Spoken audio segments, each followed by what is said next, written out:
Aujourd'hui dans cette vidéo, on va voir réellement comment renforcer son mental. Dans cette vidéo, vous n'allez pas apprendre des astuces surprenantes. Dans cette vidéo, vous n'allez pas non plus accumuler de la connaissance. Je vais vous donner des points concrets pour que fin 2022, vous puissiez acter que votre force mentale a fait ça.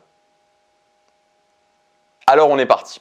La première chose, c'est tout simplement pourquoi. Pourquoi vous voudriez devenir fort mentalement? Vous savez, il y a quelque chose qui me fascine dans la thématique de créer sa vie sur mesure, c'est la différence, c'est valable pour tous les domaines, c'est la différence entre aimer l'idée d'avoir quelque chose et le faire réellement.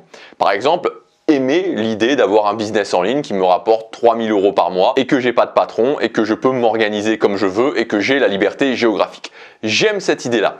La différence entre la personne qui aime l'idée et la personne qui va réellement le faire. Vous avez plein de personnes qui aiment cette idée-là, mais combien vont réellement le faire au final? Et pourquoi on en arrive à cette différence entre un nombre très important qui aime l'idée et une toute petite minorité qui le font? Tout simplement parce que l'idée est souvent quelque chose de séduisant, voire d'extrêmement séduisant, mais la prise d'action quotidienne, la prise d'action régulière, l'est beaucoup moins. Donc ce que je veux dire ici avec ce pourquoi, c'est qu'il faut être extrêmement précis sur le coût long terme que va engendrer dans ta vie le fait de ne pas être suffisamment fort mentalement.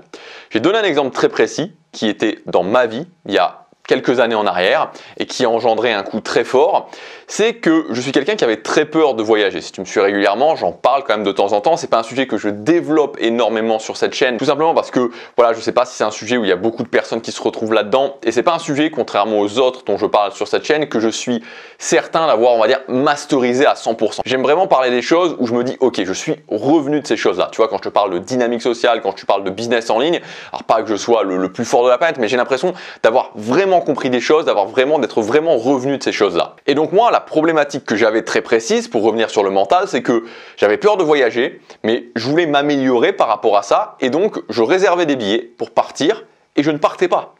Et je prenais un billet d'avion, et au final, je ne partais pas parce que j'avais trop peur. Et peut-être que ça te semble ridicule ce que je te dis. Peut-être que voilà, le fait de dépenser de l'argent et de ne pas le faire, ça te semble ridicule. Et peut-être que ça l'est au final. Peut-être que c'était ridicule.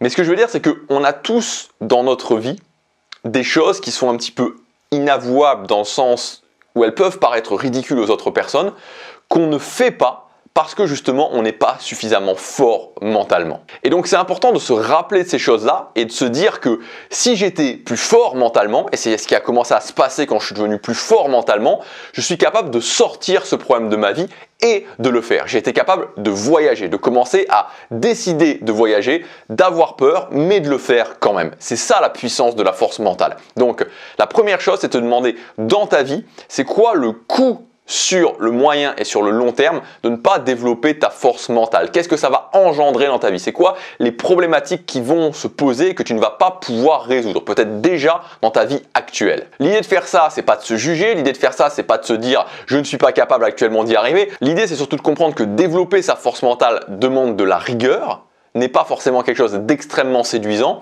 Donc c'est pour ça que c'est important de savoir pourquoi on le fait. Donc si tu commences à te renforcer mentalement, qu'est-ce que ça va changer concrètement dans ta vie? Quels vont être les bénéfices que tu vas avoir dans ta vie? Le deuxième point, et ça suit un petit peu ce que je viens de vous dire, c'est comment le mesurer. Donc comment vous allez pouvoir mesurer que vous allez être plus fort mentalement, c'est-à-dire dans quelle situation vous allez pouvoir tester votre force mentale. Dans quelle situation qui aujourd'hui vous pensez que vous êtes bloqué par rapport à votre mental, quand vous allez avoir développé votre force mentale, vous allez pouvoir le tester. Donc il y a beaucoup de façons de le voir, parce qu'on pourrait penser que le mental c'est juste aller au-delà de ses peurs, c'est juste faire des choses, c'est moi ce que j'appelle le mental dans l'action, on en reparlera, mais on pourrait penser que c'est juste ça, mais c'est pas simplement ça, c'est aussi la capacité à certains moments, par exemple, de contrôler ses pensées, de contrôler ses émotions et de ne pas partir dans des boucles négatives. C'est tout ça le mental. Donc concrètement, dans quelle situation vous pourriez tester votre mental? comment vous allez pouvoir mesurer que vous progressez mentalement, que votre force mentale augmente. Parce qu'encore une fois, dans le mental, comme dans beaucoup d'autres choses, si on veut continuer sur la durée, il faut mesurer pour voir que réellement on avance. Troisième point, et justement j'y viens, c'est le fait de travailler son mental sous différents angles. Alors, vous savez, si vous me connaissez, je suis quelqu'un qui aime la structure, qui aime bien justement à la fois la structure, qui aime bien à la fois voir justement que j'avance. Et donc voilà, globalement, j'essaie toujours, peu importe ce que je travaille, ça peut être le business, ça peut être la musculation, ça peut être les dynamiques sociales, j'essaie toujours de travailler d'une façon structurée, de découper les choses d'une façon en catégories, parce que ça me permet justement de prendre des actions plus ciblées, ça me permet aussi de mieux mesurer les choses. Donc moi, voilà la façon dont j'ai découpé le travail de mon mental. Donc après, voilà, c'est à vous de voir si ça vous convient ou pas, mais en tout cas pour moi ça me convient et je pense que c'est relativement pertinent. Le mindset, donc le mindset c'est peut-être la chose qui est la plus longue à changer, surtout si vous avez eu par exemple des parents qui vous ont mis dans un mindset qui était un mindset en tout cas qui n'était pas le mindset du succès, on peut dire. Donc le mindset en fait c'est globalement le cadre de la pensée, voilà, votre cadre de pensée. Donc voilà, ça c'est une des premières façons de travailler, enfin c'est un des premiers angles pour lequel travailler son mental, une première catégorie, assez long à changer, on va pas se mentir, c'est long à changer le mindset. Mais quand vous avez réellement fait ce travail, que vous avez réellement changé ce mindset et que vous avez un cadre de pensée dans l'optique qui nous intéresse orienté sur le succès, ça devient beaucoup plus facile d'avancer. Deuxième catégorie pour travailler son mental, c'est la déconnexion court terme, la connexion long terme. Donc en fait, la capacité à prendre des décisions et des actions en fonction non pas de maintenant tout de suite le court terme, mais du long terme. Ça, on pourrait penser que c'est pas forcément le mental, mais selon moi, si, c'est le mental. Troisième point, c'est quelque chose de plus classique ici, un peu comme le mindset. Enfin, c'est pas la même chose que le mindset, mais c'est plus classique. C'est la capacité à contrôler, orienter ses pensées, orienter ses émotions. Donc de ne pas se laisser partir dans des boucles de pensée qui vont me mener à des émotions négatives, qui vont me mener dans des états émotionnels que je n'ai pas envie de vivre, des états émotionnels de rancune, de peur, de stress, un petit peu incontrôlables. Donc ça, tout cet aspect gestion des émotions, gestion des pensées, c'est le mental aussi. Et enfin, la dernière catégorie, c'est la catégorie du mental dans l'action.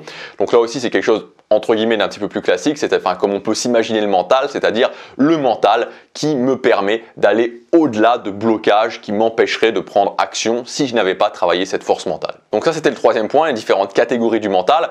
Quatrième point pour justement réellement se renforcer mentalement, on n'y échappe pas, comme d'habitude, la régularité, évidemment, c'est-à-dire que le mental, je vous en ai parlé dans la vidéo d'hier, il faut vraiment l'envisager comme un muscle, exactement comme un muscle.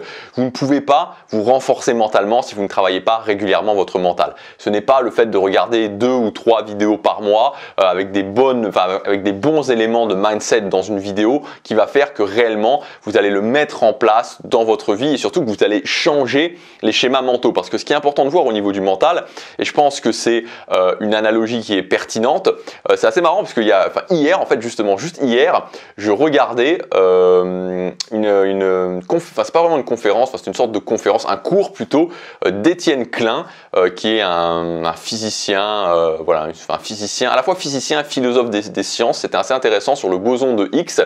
Et donc justement dans cette conférence, Étienne Klein il disait qu'il prenait des analogies justement pour un petit peu vulgariser, parce que c'est quand même très compliqué ces choses-là, donc pour les vulgariser un petit peu. Je suis pas du tout un fan je suis nul en physique, nul en maths, mais c'est juste que voilà, actuellement j'aime bien un petit peu ces choses-là. Et donc je regardais ça.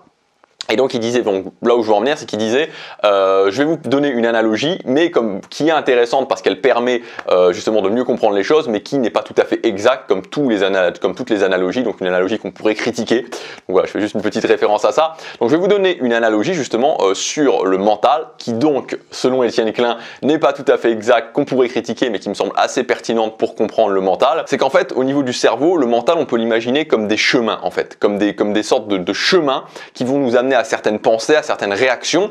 Et donc plus vous avez quelque part l'habitude de prendre ce chemin-là, plus ce chemin c'est une sorte d'autoroute. Vous voyez, une autoroute très dégagée où vous pouvez aller très rapidement sur ce chemin-là.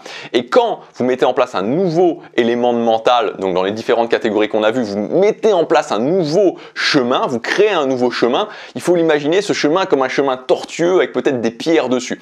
Donc la difficulté en fait c'est que si vous voulez, il faut se forcer au départ à prendre ce chemin-là jusqu'à temps que ce chemin-là, on l'ait suffisamment pris, pour que ça devienne une autoroute rapide et que on soit câblé sur ce chemin-là. C'est ça en fait toute la difficulté du mental, et c'est pour ça que le mental c'est quelque chose qu'on muscle et qu'il faut le faire régulièrement, parce que à la base on aura toujours plus tendance à repartir sur ces anciens schémas mentaux parce que c'est des autoroutes bien dégagées qu'on a l'habitude de prendre et qu'on connaît, plutôt que le petit chemin tortueux voilà, qui est peut-être intéressant sur le long terme mais qu'on n'a pas vraiment envie de prendre. Donc moi je trouve que cette analogie elle est assez cool pour comprendre pourquoi il faut travailler son mental régulièrement, et voilà, c'est vraiment cette façon-là que ça implique de faire. C'est un petit chemin que petit à petit on va dégager et qui va devenir au final une autoroute. Et donc la régularité, elle mène à installer ces nouveaux schémas mentaux, elle mène à créer ces nouvelles autoroutes de pensée, ces nouvelles autoroutes d'action dans notre cerveau, et à un moment donné on se dit mais mince, c'est moi qui pense comme ça, mais mince, c'est moi qui prends ce type de décision, mais mince, c'est moi qui suis capable de faire ça. Voilà à quoi ça mène. Ça prend du temps, mais voilà à quoi ça mène. Ça mène à vous étonner vous-même. Et le dernier point, en tout cas moi c'est ce que je vous conseille, c'est d'avoir un plan d'action. Donc tout ce travail mental, vous pouvez le faire, vous pouvez vous le faire par vous-même. Vraiment, moi ce que je veux vous dire, ce qui est vraiment le plus important, c'est vraiment de noter pourquoi vous le faites, c'est-à-dire vraiment le coût sur le long terme de ne pas travailler votre mental, et ensuite de partir à la fois d'une façon structurée et aussi sur vraiment une notion de régularité. Maintenant, si vous voulez vraiment vous engager à travailler votre mental et que vous voulez le faire avec moi, je vous ai préparé une formation. Cette formation elle s'appelle Renforcement mental quotidien. Donc je vous le dis d'entrée, c'est une formation pour les gens, je vous ai mis la courbe en début de vidéo, qui veulent vraiment avoir cet effet boule de neige sur leur mental, cet effet cumulé sur leur mental. Donc c'est vraiment le nom de cette formation, Renforcement mental quotidien, c'est ce que ça veut dire. Renforcement du mental au quotidien. Donc je vous partage 14 techniques que je réalise devant vous, où je vous explique pourquoi elles sont importantes. Ensuite, je vous ai préparé un programme. Il y a deux types de techniques, les techniques fixes et les techniques ponctuelles. Donc on va voir pour les techniques fixes comment les intégrer petit à petit à votre vie. Donc d'abord, il y a toute une phase d'intégration. Donc en fait, cette phase d'intégration, vous allez faire ces techniques au quotidien. Donc le but, c'est d'en faire seulement une. Donc ça va vous prendre moins de 15 minutes par jour. Quand vous avez passé cette phase d'intégration, donc là, c'est le programme qui est inclus dans la formation que je suis en train de vous résumer très rapidement. Ensuite, pour les techniques fixes, on va les mettre en place définitivement dans votre vie. Pour les techniques ponctuelles, on va mettre en place un système de signal d'alarme qui vous permettra de savoir à ce moment-là, c'est cette technique que je dois utiliser. Donc le but, c'est vraiment de faire un travail rigoureux et précis sur votre mental. C'est pas pour les gens qui aiment l'idée de se renforcer mentalement, c'est pour les gens qui veulent vraiment se renforcer mentalement. Donc je vous le dis, il n'y a pas de fioriture dans cette formation, c'est du travail, du vrai travail sur le renforcement de votre force mentale. Le but, c'est que vous ayez des techniques très concrètes, pas 200 techniques, 14 techniques que vous allez intégrer dans votre vie, et à la fin de l'année 2022, d'avoir créé cette courbe, cet effet cumulé sur votre force mentale, et de vous dire mince, c'est moi qui fais ça. C'est moi qui pense comme ça. Donc je vous vends pas du rêve, c'est un travail régulier, 15 minutes par jour pour la phase d'intégration jusqu'à temps que ces techniques soient intégrées dans votre vie. Ensuite, il faut compter une année au total pour vraiment avoir les résultats, avoir les bénéfices. Mais quand vous l'aurez fait, ce sera fait et vous ne serez pas toujours en train de vous dire si seulement j'étais plus fort mentalement, ah tiens, je vais regarder une vidéo qui va peut-être me donner des idées pour être plus fort mentalement. Non, dans cette formation, on le fait réellement. Donc si ça vous intéresse, c'est le premier lien dans la description, il y a tout qui est expliqué, il y a tous les détails, il y a un coupon de 120 € de réduction qui est valable jusque dimanche. Voilà, je vous retrouve tout de suite dans la formation pour ceux qui investissent sur eux. À demain pour la prochaine vidéo, passez à l'action, chaque jour compte.